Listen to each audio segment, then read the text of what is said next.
A paz do Senhor, meus queridos irmãos, com muita alegria estamos aqui mais uma vez na nossa EBD em Uberlândia, nesta oportunidade de estudarmos o livro de Jó. Estamos aqui para, já no final do trimestre, chegarmos aqui a estudar mais um dos seus amigos, esse privilégio que temos de aprender sobre o sofrimento e as grandes indagações, os grandes questionamentos da alma. Nossa aula da EBD está no ar. Hoje temos a oportunidade de estudar a lição de número 11, já chegando próximo ao encerramento do nosso trimestre. Vimos nos blocos anteriores a respeito dos amigos de Jó.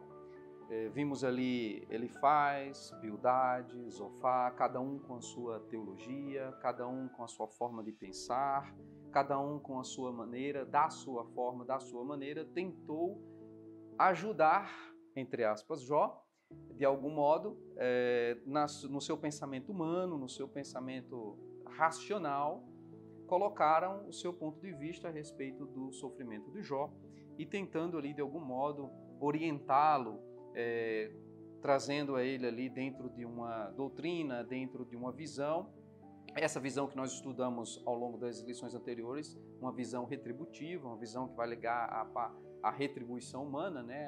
A parte humana que recebe de Deus, em consequência dos seus atos, uma punição, uma correção. E nós vimos que ele faz de um modo mais tranquilo, mais calmo, com um certo rodeio, um pouco mais, ele como mais velho, né? Mais sábio em suas palavras, ele foi conduzindo o seu diálogo e o seu discurso a Jó, de modo a orientar e dizer que Jó estava sofrendo por conta de pecado. Depois nós vimos o diálogo entre Jó e Bildade, onde Bildade vai também colocar em pauta se há pecado oculto, então, portanto, Jó está padecendo por um mal, e aí o estado dele e de seus filhos é que levaram a essa situação. E mais tarde vimos a respeito do diálogo entre Jó e Zofar, aquele terceiro amigo um pouco mais contundente e que trouxe ali também o seu ponto de vista a respeito do sofrimento que Jó estava passando. E depois estudamos na aula passada sobre as últimas palavras de Jó. Jó, ele coloca para fora sua fala, suas lembranças, ele vai externar o sentimento que ele tem a partir do capítulo 29, quando ele vai trazer à memória como ele era reconhecido na sociedade, como as pessoas o viam, e aí ele vai contrapor em relação ao seu estado presente, e aí ele encerra suas palavras no capítulo 31, dizendo, quem dera encontrasse com Deus e pudesse ali dialogar com Deus, e quem sabe até nesse diálogo com Deus, Deus vendo a minha situação, e claro, ele mantém a sua posição de entender que Deus é soberano, e ele coloca esse desejo, encerra suas palavras, e até Deus vendo na sua soberania que Jó merecendo morresse e já dava cabo, dava fim ao seu sofrimento. Então vimos ricos aprendizados, ricas lições que extraímos desses diálogos entre Jó e seus amigos, o quanto Jó ele se defende consciente de seu estado, consciente de seu caráter, consciente de seu passado. O capítulo 31 ele vai nos trazer ricas lições a respeito de um homem que é abençoado por Deus na esfera profissional, na esfera financeira, no aspecto do reconhecimento, né, da evidência. Tem muita gente que não sabe lidar com a fama ou com a evidência, né, quando está em alta, e o orgulho sobe ao coração. Então a gente viu que antes do sofrimento de Jó, temos muito a aprender no capítulo 31, no capítulo 29, 30, 31, de como Jó se portou diante da sociedade, né, durante esse período que antecede o seu sofrimento. E encerradas as suas palavras, no capítulo 31, nós vemos já no último verso, lá no verso número 40, do capítulo 31, ele vai dizer assim, né, que venham os espinhos em lugar de trigo, e as ervinhas daninhas em lugar de cevada. Aqui terminam as palavras de Jó. Ele faz aquele desabafo, ele encerra ali o capítulo comentando do desejo dele de estar com Deus, Ele falou muita coisa, ele ouviu muita coisa, muitas das palavras dos seus amigos foram direcionadas ao seu coração, e aí encerra-se o capítulo 31, Jó mais uma vez trazendo a sua defesa, expondo diante de Deus o seu pensamento e a sua situação. Aí chegamos ao capítulo 32, que é o objetivo da nossa aula hoje, onde na lição de número 11 vamos estudar mais um amigo, ou um próximo ali daquele diálogo, daquela situação, daquele contexto entre Jó e seus amigos, seus 3 amigos, surge esse personagem, Eliú. Eliú, ele aparece no momento em que, dentro da narrativa do texto, dentro do livro de Jó, a expectativa que tínhamos quando vemos as últimas palavras de Jó é que agora Deus vai falar, é que agora Deus vai responder, é que agora Deus vai entrar em cena. E aí, antes de Deus entrar em cena, surge Eliú. Interrompe ali a expectativa do leitor. Porque a epígrafe do texto, quando a gente está lendo, folheando as palavras, o livro, né, as páginas da Bíblia, e a gente vai vendo o discorrer e lendo versículo a versículo, a gente vai criando em nós, o leitor, a expectativa de que agora, diante dessas últimas palavras e diante de tudo que está se passando, Deus agora vai responder, Deus agora entra em cena e de repente nós somos surpreendidos quando na verdade surge mais um novo nome, mais uma nova pessoa que é Eliú. Eliú, não temos muito a respeito como os demais amigos de Jó, mas esse tem algo diferenciado, que o texto vai nos trazer a genealogia dele, de quem ele era filho.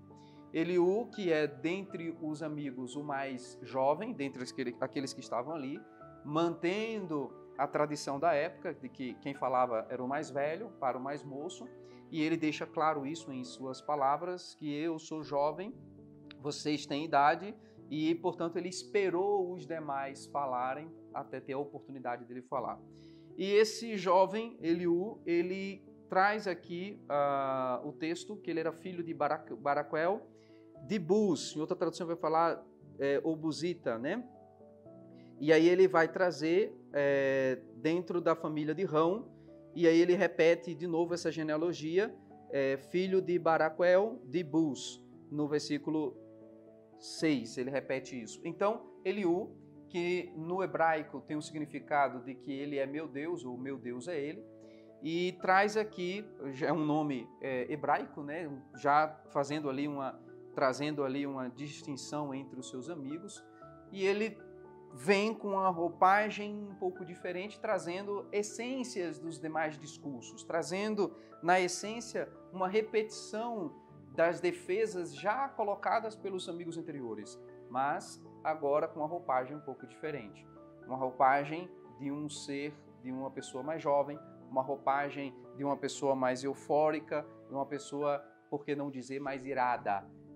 Vemos em suas próprias palavras que Eliú, ele já se apresenta como uma pessoa que está irada por tudo que ele viu e por tudo que ele ouviu.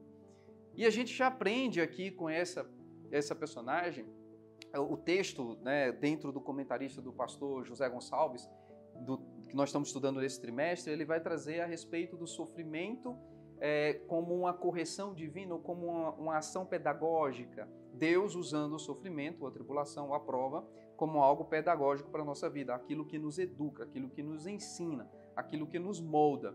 Mas antes de entrarmos na questão da pedagogia divina através do sofrimento, vamos tirar algumas lições de Eliú, a respeito de Eliú. Quando a gente vai estudar um pouco, a gente não tem muito, né? O livro de Jó como um todo, ele é um livro muito curioso, porque primeiro é o livro mais antigo da Bíblia, escrito pela tradição por Moisés, mas não sabemos quem de fato, né? O escritor, autor anônimo, mas a tradição vai dizer que foi Moisés. E por ser o livro mais antigo, muito se estuda, muito se especula para entender e trazer ali algumas interpretações, alguns porquês do livro. E uma das curiosidades é que alguém disse, dos estudiosos, que Eliú foi inserido dentro desse contexto. Eliú não está presente lá no início, quando os amigos ouvem a respeito do estado de Jó. eles se dirigem até Jó e, ao chegarem diante de Jó, vendo aquela situação, vendo aquele cenário de tristeza e de desastre na vida do seu amigo, eles ficam perplexos e em silêncio, e ficam um tempo ali sem falar nada. Tanto que a CPAD escolheu como capa da nossa revista essa ilustração. Essa ilustração me parece que é um quadro pintado, né, desenhado, um quadro famoso desenhado por um francês. E aqui nós temos Jó e seus 3 amigos, naquele contexto do silêncio, em que eles apenas contemplam e perplexo ficam em silêncio junto com Jó algum tempo diante da situação. Nesse contexto aqui não aparece Eliú. Também não vamos enxergar Eliú lá quando Deus respondendo ou falando, lá no capítulo 42 do livro, onde Deus vai falar com Elifaz e instruí-lo a ir até Jó e receber a oração de Jó e levar e presentear Jó, nós também não vemos ali menção de Eliú. Vemos que Deus rejeita as palavras de Elifaz e seus 2 amigos, então, portanto, vai se referir aos 3, refere-se aos 3, mas não trata, não fala de Eliú, fala de Elifaz, fala de Bildade, fala de Zofar. Então, nós temos aí algumas curiosidades, alguns estudiosos, alguns comentaristas vão dizer que Eliú foi inserido no contexto do livro momentos mais tarde, depois de escrito. Alguém também disse que Eliú pode ser um provável autor do livro, porque é o único que traz uma genealogia, é o único que fala de quem ele é filho, então, portanto, poderia ter sido escrito por próprio Eliú, assim como alguém disse que o livro poderia ser escrito por Jó. Mas nós queremos ficar na ideia de que, como o pastor José Gonçalves colocou, o autor anônimo, embora a tradição judaica ela vai apontar para Moisés, porque nós já falamos sobre isso em aulas anteriores. Moisés foi o primeiro a escrever em hebraico, lá atrás, o Pentateuco, né, a lei, e aí esse livro que é mais velho do que a lei foi escrito antes da lei, portanto, escrito em hebraico, e possivelmente seria Moisés que escreveu, ele instruído por toda a consciência da época que ele esteve no Egito.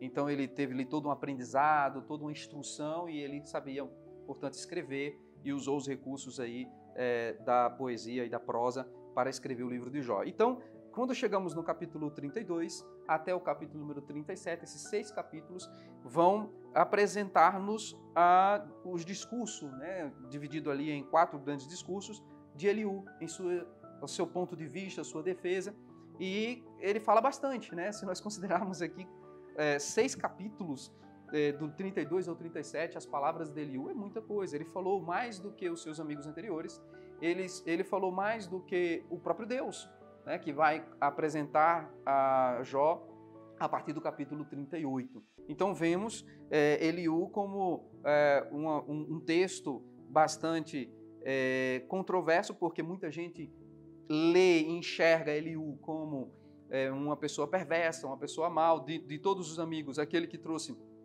uma palavra mais áspera, uma palavra mais perversa. Já outros leem o texto como aquele que está correto, como aquele que está certo, como aquele que mais se aproximou da análise correta do sofrimento de Jó. Outros enxergam Eliú como uma pessoa boa, alguns enxergam Eliú como aquele jovem eufórico, afoito, aquele que com pouca experiência e com poucos anos de vida quer mostrar o conhecimento ou mostrar-se mais sábio do que os mais antigos ou dos que os mais sábios, né? Retrata um pouco aí de muitos que a gente vê nos dias de hoje, muitos da atualidade, que por ter acesso a muito mais informações do que nossos pais tiveram, do que nossos avós, até pela evolução da tecnologia, até pelo avanço de tudo que nós temos hoje, né, a nossa disposição, não só de livros, de internet, enfim, tanto material rico que está à disposição. Muitos jovens, fazendo uso do que está ao seu alcance, querem, portanto, se colocar mais sábio do que os anciãos, do que aqueles que são mais velhos, do que aquele que está há mais tempo, né, diante de nós. Vamos lembrar de uma coisa. A igreja do Senhor hoje só foi possível estar hoje de pé porque Deus levantou homens e mulheres. Depois de tantas gerações passadas, nossos pais na Bíblia, os patriarcas, nos tempos de Jesus, a igreja apostólica, a igreja de Atos, a igreja primitiva, a igreja que sofreu, a igreja que padeceu, tantos e tantos homens e mulheres que foram mortos por conta desse evangelho, que foram mortos através de animais, com armas, com sofrimento, com leões, homens e mulheres que foram lançados com as mais diversas durezas e maldades ao longo da história, histórias mais antigas, histórias médias e histórias até mais recentes, de homens e mulheres que sofreram, colocados diante das mais diversas provações e que por defender a sua fé, por defender o amor que sente por Jesus, não negaram e foram até o fim. É importante lembrarmos que a igreja foi construída, e agora falando de um passado mais próximo de nós, década de 60, década de 70, década de 80, nós temos líderes da nossa igreja, e eu me refiro não só à nossa denominação, a Assembleia de Deus, mas tantas outras denominações, quando a gente estuda os patriarcas dessas igrejas, né, a igreja evangélica brasileira, nós vamos ver que muitos desses homens usados por Deus são pessoas muitas vezes sem universidade, sem faculdade. São homens que com pouco ou sem recurso nenhum financeiramente, homens que não nasceram de um berço de ouro, mas foram levantados por Deus e com a graça divina e com a sabedoria dos céus conseguiram construir grandes igrejas, grandes no sentido, estou falando físico, estou falando de povo. Nós temos hoje no Brasil uma imensidão, quando a gente fala do nosso país, é um país grande, né? Mais de 200 milhões de habitantes, nós temos uma igreja evangélica grande. E quando a gente visita alguns lugares, a gente vai ver grandes templos com milhares de pessoas. Isso é fruto de um trabalho de muita lágrima, de muito suor, de muita decisão difícil, de muita discussão, muitas das vezes. Mas Deus honrou esses homens, porque a obra pertence ao Senhor e eles são apenas instrumentos. E por que eu estou falando tudo isso? Porque a gente vê com muita facilidade jovens que com pouco tempo de estudo, com pouco tempo e que é importante estudar, né? Eu repito isso tantas vezes, eu sou amante da leitura, amante do estudo e da teologia, mas tem que tomar um cuidado muito grande, porque a gente vê em alguns púlpitos ou em algumas rodas jovens que com pouco estudo e por achar que sabe demais, desprezam a velhice alheia, desprezam o cabelo branco, desprezam a história daqueles que dedicaram sua vida e com muita devoção fizeram a obra do Senhor. Tem que tomar muito cuidado com isso. Eliú, ele representa para alguns esse tipo de personagem, essa pessoa. Então, é bem controverso essa situação, esse estudo de Eliú, porque tem essas diferentes visões. Vai depender de quem estuda esse livro, de quem estuda Eliú, de quem estuda suas palavras. Se eu olhar para as palavras de Eliú com um olhar de certeza de que ele está certo, eu vou enxergar verdades e vou concordar com essas verdades. Mas se eu olhar com um olhar de que ele é maldoso, eu vou ver em suas palavras muita maldade, a forma como ele fala com Jó, a forma como ele fala com seus amigos. Ele já começa o seu discurso apontando a sua fala não para Jó, mas para os seus amigos. Olha, eu quero falar que eu ouvi calado, eu ouvi vocês. Já no capítulo 32, no início da sua fala, ele aponta para os seus amigos e diz: vocês não conseguiram convencer Jó. E vocês são mais velhos do que eu. E eu ouvi calado. Estou irado. Porque a minha ira está no fato de vocês sendo mais sábios, vocês se dizendo mais conhecedores e mais experientes, não conseguirem convencer a Jó do pecado dele. Como pode isso? Então ouçam que agora eu vou falar. Olha que petulância, que arrogância, né? Então, se eu olhar para o texto com um olhar e enxergar, de buscar maldade, eu vou ver maldade nele. Então, por isso que há toda essa discussão a respeito desse personagem, que é intrigante, é realmente intrigante.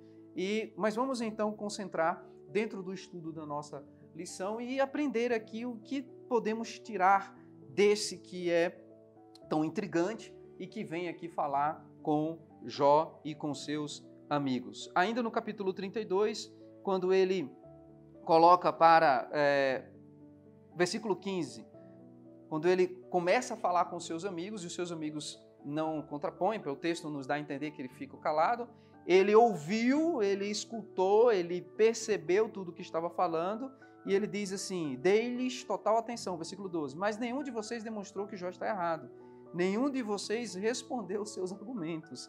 E aí versículo 15, vejam, eles estão consternados e não têm mais o que dizer, as palavras lhes fugiram.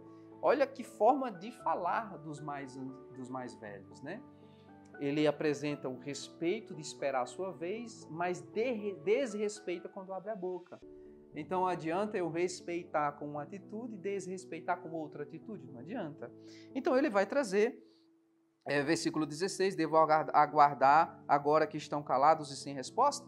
Não vou aguardar mais, não vou esperar. Também vou dar a minha opinião. E aí ele segue toda a sua fala.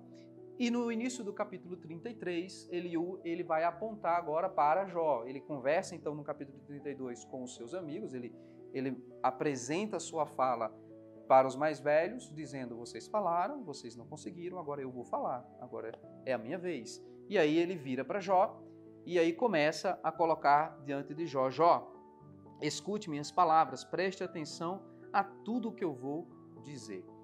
E algo aqui também chama atenção, é porque ele é o único que direciona Jó com o nome Jó, que fala com Jó dessa forma, dirigindo a Jó pelo nome, né? É o único que mostra, que fala com Jó dessa forma. E aí eu posso interpretar, mais uma vez, de que ou tenho ali um relacionamento próximo, ou que ele está usando, mais uma vez, de desrespeito por tratar dessa maneira, né? A forma de tratamento aí com um ancião, Jó, acreditando que ele era bem mais jovem do que Jó. Estou prestes a abrir a boca, minhas palavras estão na ponta da língua, e aí ele está dizendo aqui que a aflição que ele está tudo ali já querendo explodir, e aí ele vai discorrer aqui ao longo do texto, se colocando aquele como um vinho que vai fermentando dentro do odre e está a ponto de romper o odre porque ele está fermentando, a vontade dele é tamanha, tão grande de falar. E a gente tem que ter um cuidado muito grande com isso, né? A gente ouve muitos falarem e falar bobagem, e errar em suas palavras, e se precipitar em suas palavras por não fazer a gestão devida de suas emoções. E, inclusive, é um tema muito falado hoje na atualidade, né? Você fazer gestão de suas emoções. É importante.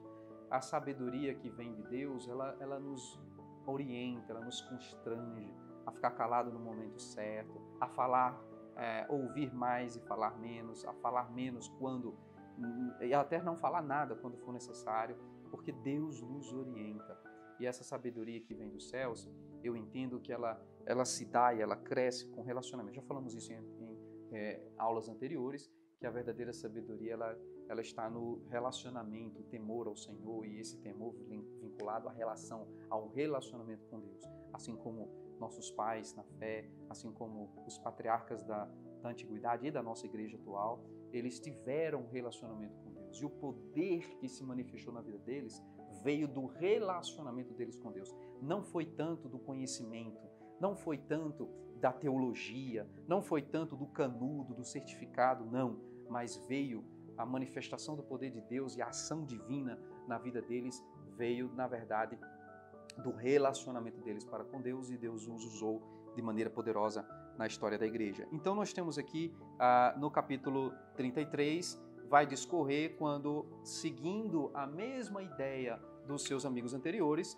Eliú, ele traz à tona aquilo que já foi tanto defendido pelos amigos sobre a soberania de Deus, sobre a justiça, o senso de justiça, e deixando claro aquela visão ali de que também a retribuição está ligada nisso tudo e de que também há pecado, ele também tem a visão de pecado.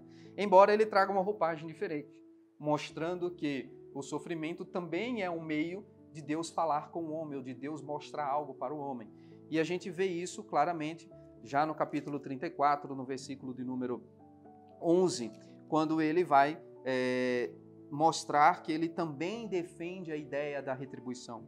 Diz o versículo 11, vamos ler a partir do versículo 10. Por isso escute-me, vocês que têm conhecimento, longe de Deus fazer o mal, o Todo-Poderoso o praticar a iniquidade. Deus é justo, Deus não faz mal, Deus não prejudica ninguém, Deus não vai tratar com praticar a iniquidade, porque se ele fizer, ele está falhando. Aí no versículo 11 ele diz, para fechar, se Deus é justo, se Deus não pratica o mal, se ele não vai praticar a iniquidade, porque longe dele fazer o mal, versículo 11 ele diz, mas o que ele faz? Ele retribui ao homem conforme o que fez e lhe dá o que a sua conduta merece. Então ele está, mais uma vez, repetindo o que os seus amigos anteriores repetiram, a ideia de que Jó está sendo retribuído por um mal, por uma consequência do seu pecado, né?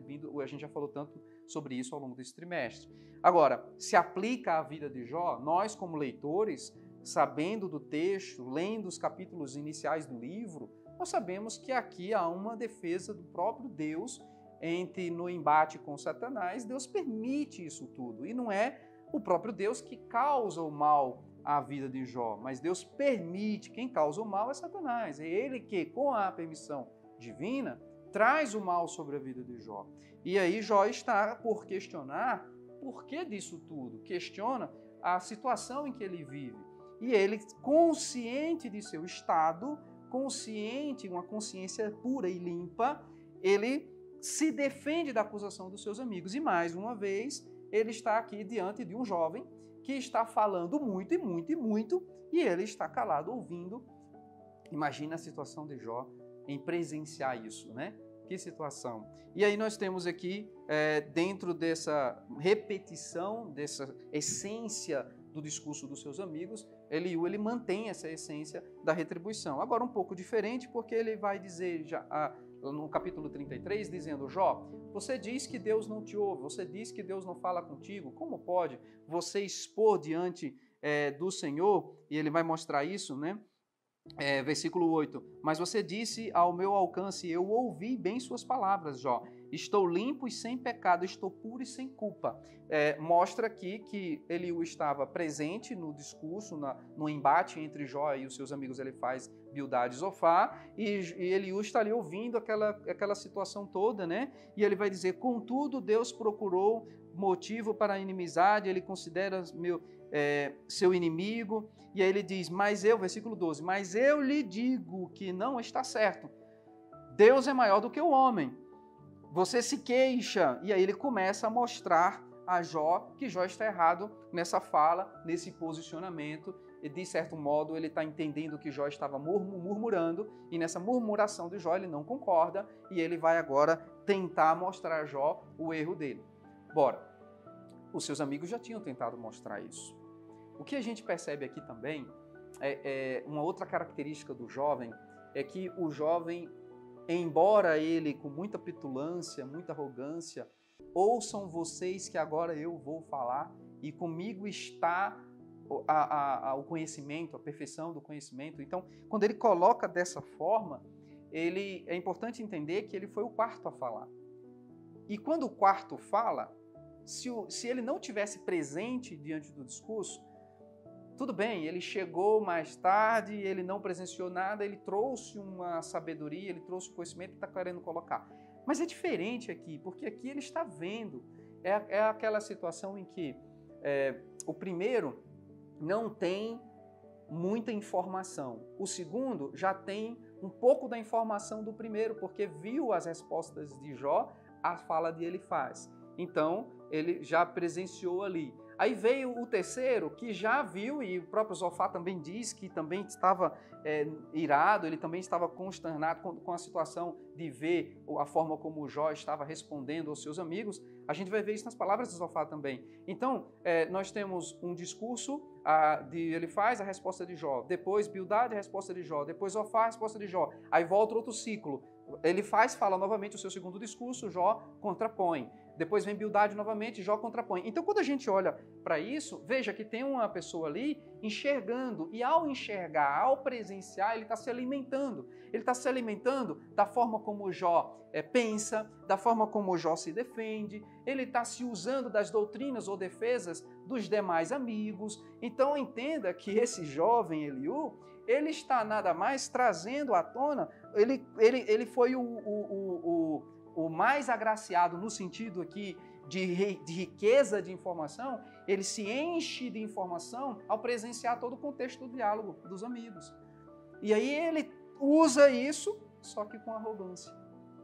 Ele traz, isso é característica do jovem, né? O jovem, ele olha, estuda os demais, ele absorve com os demais, traz para si e coloca, né? Agora, tem que fazer isso com humildade, não pode fazer isso com arrogância. Mas Eliú, ele pega tudo isso e ele deixa claro nesse texto, quando ele diz assim, eu estava ao alcance, eu ouvi, Jó, a forma como você respondeu. E aí ele se arma, portanto, se prepara, inquieto, irado, ele vai se preparando, ele vai pegar uma fala de um, uma fala do outro, Jó responde. Aí ele pega a fala de Jó e está ali maquinando, e está ali materializando, já está pensando ali como que eu vou expor a minha defesa e mostrar para esse homem que ele está errado. Bom, então ele mostra para Jó no capítulo 33 que Jó estava errado porque Deus, ele vê, ele é maior do que o homem e Deus fala, não é que Deus se ausentou, mas Deus fala no silêncio, Deus fala em sonhos, Deus fala em visões e Deus fala no sofrimento. E aí quando ele vai expor isso, e mais uma vez, irmãos, a gente precisa ler o livro de Jó e entender que muito das falas da soberania de Deus, da justiça divina, através dos amigos de Jó, ele faz, Bildade, Zofá, são coisas certas, são coisas verdadeiras, são coisas coerentes, mas que não se aplica ao estado de Jó, mas são coisas coerentes. E por que não se aplica? E por que não está certo usar aquilo como algo, como verdade para a vida de Jó? Não está certo.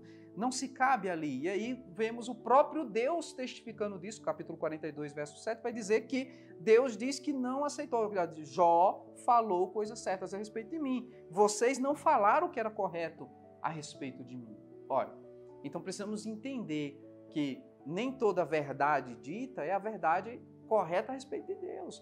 Embora pareça ser certo, pareça ser algo que tenha uma coerência, mas não se aplica ao estado de Jó. E da mesma forma entra Eliú no mesmo caminho, ele traz muitas verdades, ele traz sim, ele mostra que o sofrimento, Deus fala, Deus mostra, Deus se revela ao homem também através do sofrimento, isso é uma verdade, tanto que a palavra de Deus vai nos mostrar em tantas outras passagens, né, a respeito disso. Paulo escrevendo aos Romanos, capítulo 12, verso 12, vai dizer que todas essas coisas cooperam. Nós vamos ver Paulo escrevendo aos Romanos 8, Paulo escrevendo aos Romanos 12, 12, quando vai falar da alegria de passar, de regozijar por aquele momento, mas de perseverar na tribulação, de ser paciente e perseverar na oração. Então, mostra que a gente deva passar pela prova que Deus permite que nós passemos, mas passar com perseverança, com esforço. A gente vai ver o próprio Paulo escrevendo aos Coríntios dizendo que Deus não vai colocar sobre nós algo que a gente não suporte, mais do que a nossa força, mais do que a nossa capacidade. E além de Deus permitir que passemos por alguma prova, Ele vai estar com a gente nessa prova e não vai nos provar além da nossa capacidade de suportar. Nós vamos ver Tiago falando sobre as aflições, de passar pelas lutas. Nós vamos ver Pedro, o apóstolo Pedro, em sua primeira epístola, no capítulo 3, dizer que podemos sofrer por amor ao Evangelho, sofrer tribulações, e vai dizer que Deus, a forma como Deus trata ali, que a graça, né, de como passar por essas tribulações. Nós vamos ver o próprio apóstolo Paulo em seu sofrimento, na sua história de vida, no seu contexto de vida, quando ele vai falar aos Filipenses, ele vai mostrar que eu fui ensinado, instruído a passar por todas as situações, todo modo de viver, de toda forma, se eu tenho abundância, se eu não tenho, se eu está com escassez, se está abastecido, eu sei passar por todas as coisas, porque eu fui instruído a passar por isso. E aí ele vai dizer que tudo isso é um aprendizado, é um crescimento.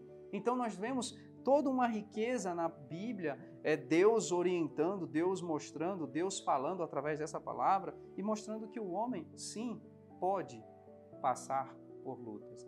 A história da teologia da provação, né? Da teologia da prova, alguns defendem da teologia da prova, que há realmente provas para sermos provados.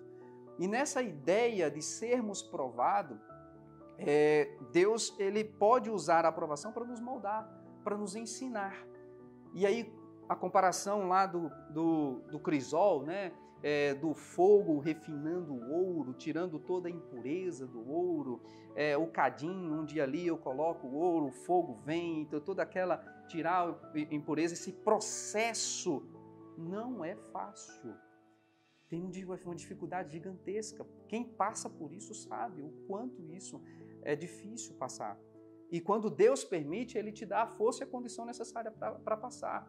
E nessa visão, Eliú, ele tem essa visão, e tanto ele tem essa visão que ele vai dizer para Jó, capítulo 36, verso de número 15, ele vai dizer: mas aos que sofrem os livra no meio do sofrimento, em sua aflição, ele lhes fala. Ou seja, no meio da aflição, ele usa o sofrimento para falar, é o nosso textuário que nós lemos.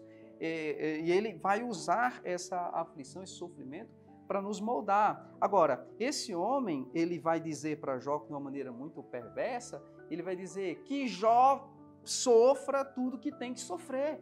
Aquele amigo que começa a sua fala dizendo: Jó, eu vou te ajudar, não tenha medo das minhas palavras, eu vou te orientar, eu vou te abrir os olhos, eu vou te tentar abrir sua mente e falar o que eu tenho em mente, é o mesmo que vai dizer assim, que Jó sofra por toda a sua impiedade, porque a atitude de Jó é de um ímpio. Então, que Jó sofra até o fim, que Jó passe pelo processo do crisol, que ele realmente seja mais do que ele sofreu, meus irmãos. Mais do que ele sofreu. Como é que Eliú tem essa possibilidade de dizer isso, né?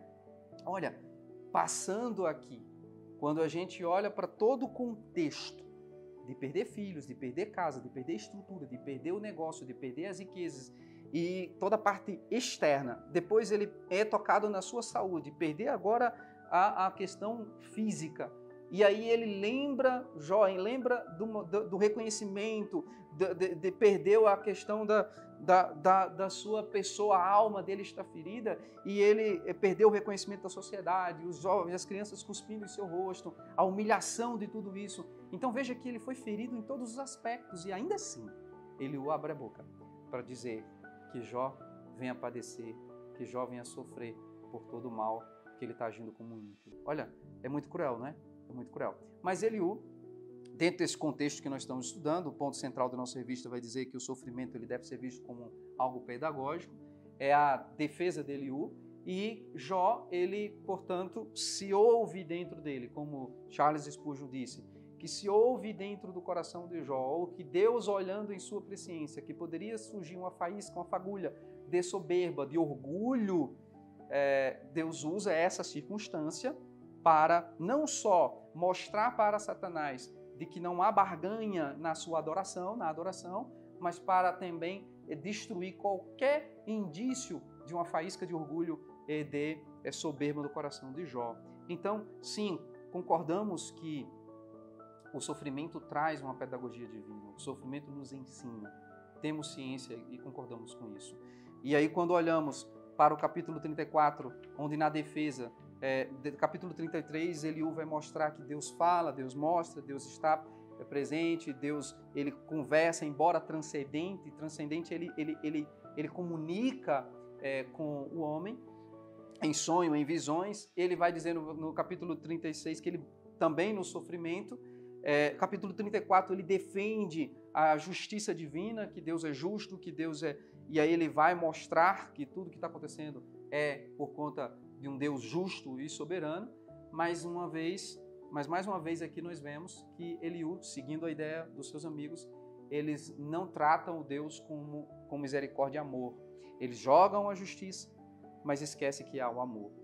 Agora, é claro, irmãos, que a gente também tem que ter uma compreensão de que esses amigos de Jó e o próprio Jó viveram num contexto, se acreditamos que ele foi contemporâneo de Abraão, ou ali próximo, ali perto da geração de Abraão, recebendo da tradição oral quem foi Deus, o temor a Deus, o princípio de Deus, os valores divinos, eles com homens tementes ao Senhor, receberam de seus pais, de seus avós, seus bisavós, a respeito de um Deus que é aquele que quer que o homem seja santo e reto e íntegro, porque Jó vivia dessa forma, com integridade, mas eles receberam o ensino de que é um Deus justo, soberano e punidor. Por que afirmamos isso? Porque são descendentes de Noé. O patriarca Noé, aquele que recebeu de Deus a incumbência da construção da arca, aquele que presenciou o dilúvio, aquele que viu através da ação divina a destruição da terra, daquela terra presente. Então, eles receberam a missão de povoar a terra e de espalhar para filhos e seus descendentes quem é o Deus. E na aliança que Deus fez com aquele povo, que aquele povo eles mantivessem a integridade, ou mantivessem longe deles aquilo que foi a causa do dilúvio, a perversidade do coração dele, a corrupção do coração deles. Agora, nós sabemos que eles voltaram a se converter, mas isso foi passado de geração para geração. Então, esses homens, e Jó e seus amigos, eles tinham temor a Deus, é verdade, mas eles tinham uma visão divina, um conhecimento de Deus, embora Jó, em suas palavras, capítulo 7, capítulo 9, ele vai reconhecer que ele é pequeno, que ele é limitado. Como eu posso chegar diante da soberania de Deus? Então ele reconhece que Deus é soberano, ele entende isso, mas em suas palavras, ele está indignado por não estar passando por aquilo, e os seus amigos não compreendem isso, e vai tentar aqui acusá-lo de todo esse contexto. Mas eles acusam Jó, e eles colocam a soberania de Deus, a justiça divina, como uma justiça sem misericórdia ou sem amor, porque eles têm em suas consciências, ou naquilo que eles aprenderam na tradição oral, de que que o Deus é dessa forma. É o Deus todo soberano que não aceita nada e que, portanto, a retribuição, porque eles vêm de uma cultura onde a retribuição era muito forte. O próprio Deus retribuiu toda a maldade sobre a terra através do dilúvio. Então, quando nós olhamos para esse contexto, nós hoje, ao ler essa história, temos uma visão da graça. E na graça, nós hoje temos, dentro do estudo da Palavra de Deus, o Espírito Santo que está em nós, que nos ajuda a compreender essa mensagem, mas entenda que você foi alcançado pelo amor de Deus. O amor de Deus te alcançou, a misericórdia do Senhor te alcançou. Jesus Cristo já veio, Jesus Cristo já morreu por nós. Através do seu sacrifício, nós recebemos algo diferente, o Evangelho transformador nos alcançou. Temos a ação do Espírito Santo que atua em nós, está em nós, e que, portanto, nós contemplamos e vivenciamos na prática, todos os dias, a misericórdia do Senhor e o amor dele sobre nós. Então, olhar para esse texto com o olhar do cristão hoje é uma visão bem diferente destes que não experimentaram o que nós experimentamos. E para encerrar, eu quero apenas lembrar que Eliú, ele traz à tona aquele personagem que Jó coloca lá no seu capítulo 19, quando ele está falando do anseio por um mediador, do anseio por aquele que vem redimi-lo, daquele que vem ser o mediador entre ele e Deus. Eliú, ele vai trazer à tona dizendo que se Deus quiser, se for da vontade de Deus, Deus vai falar com o homem, manda um anjo para falar com o homem. E esse anjo, ele vem com uma capacidade de fazer algo extraordinário. E aí há quem diga, portanto, que Eliú foi inserido nesse contexto do livro de Jó, também para defender e incluir aqui essa questão da redenção através da mediação divina. E Eliú, ele traz isso, né? Ele coloca dentro desse contexto a respeito do mediador, né? Havendo, porém, um anjo, versículo 23 do capítulo 33, havendo, porém, um anjo ao seu lado como mediador entre mil, e diga ao homem que é certo a respeito. para ser-lhe favorável, dizer poupa, para não descer a cova, encontrarei resgate para ele. Então a sua carne se renova, voltando a ser como criança, ele se rejuvenesce, ele ora a Deus e percebe o seu favor, vê o rosto e dá gritos de alegria, e Deus lhe retribui a condição de justo, ou seja, aquele que estava perdido, aquele que era injusto, aquele que era ímpio, Deus lhe resgata, lhe retribui a condição de justo. Isso é o que aconteceu conosco. Isso aqui mostra aqui o que nós, antes pecadores, antes sem situação, sem merecer nada, Deus vem através de Cristo, o seu amor maravilhoso, e nos dá a condição de sermos justos. Ele resgatou-me, a minha alma, impedindo-me de descer a cova, e viverei para desfrutar a luz. E a gente vê esse trecho, né, essa passagem aqui mostrando a respeito do mediador. Então, é uma mediação, né, um mistério da redenção, como está em nossa revista, e está colocado aqui dentro das palavras de Eliú. Uma outra curiosidade é que a partir do capítulo 36 e 37, quando Eliú ele vai mostrar a Jó que Deus soberano em sua soberania e como Deus fez todas as coisas, quem é Jó para questionar ou entender os feitos de Deus? E aí Deus, Eliú, em sua linguagem poética, vai colocar aqui as 4 estações e vai falar quem é este, quem foi, quem que sustenta as nuvens, quem que manda o raio, quem que pega toda aquela imensidão de água e não cai de uma vez, pelo contrário, ela é esfarinhada e desce ali como gotas e molha a terra e rega a terra, e aí vem a neve, vem a estação, e estação atrás da estação, e vem o sol. Então, esse Deus Todo-Poderoso, quem é este Deus? E quem é você para enxergar tudo isso? Quem é você para discernir tudo isso?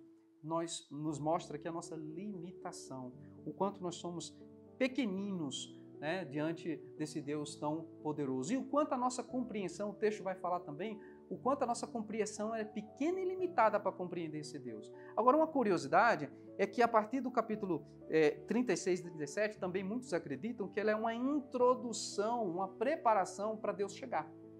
Porque no capítulo 38, Deus já começa a sua fala, e vamos estudar isso na próxima lição, quando Deus começa a sua fala a partir da tempestade.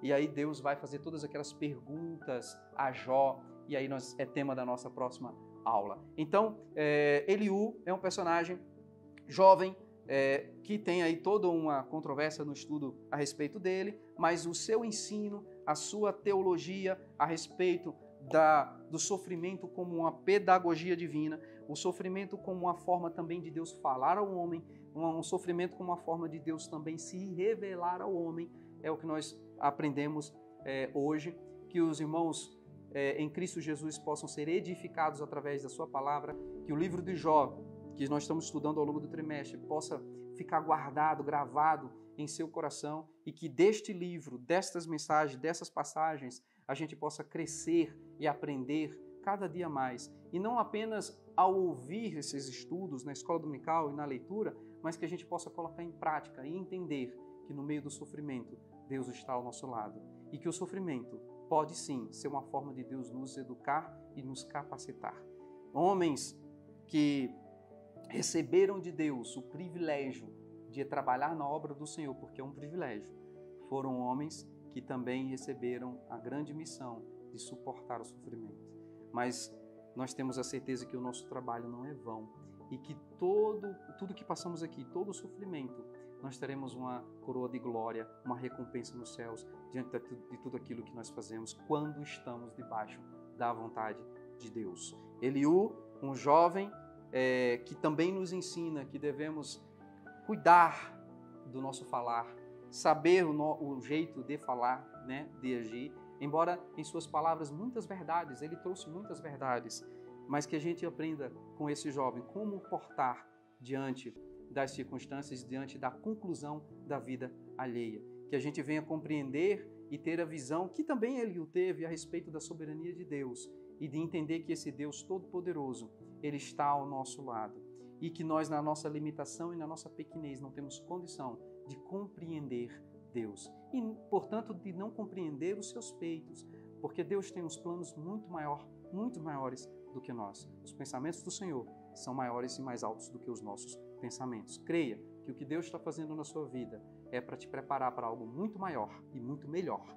Creia nisso, se alegre com isso, tenha ânimo com isso e você verá que a fé no Deus que você serve te levará longe e você verá o quão maravilhoso será o seu futuro e o seu fim, assim como nós temos na história de Jó, que o fim dele foi muito melhor.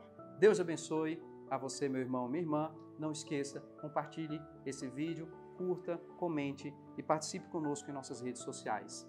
Eu agradeço a todos por estar conosco até o momento.